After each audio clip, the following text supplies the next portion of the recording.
ఈరోజు నేను అన్నా క్యాంటీన్కి వచ్చి భోజనం చేశాను. ఆటో బాగు చేశాను. వాళ్ళ డబ్బులు సాలక ₹5 ఉంటే కడుపు నిండా భోజనం చేశాను.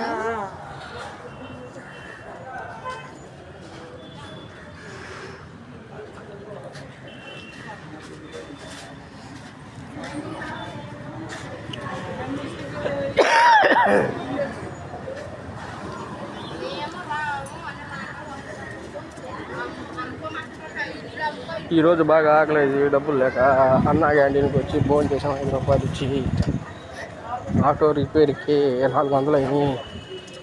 ₹5 ఉంటే చంద్రబాబు నాయుడు అన్నా క్యాంటీన్లో భోజనం చేసామమ్మా.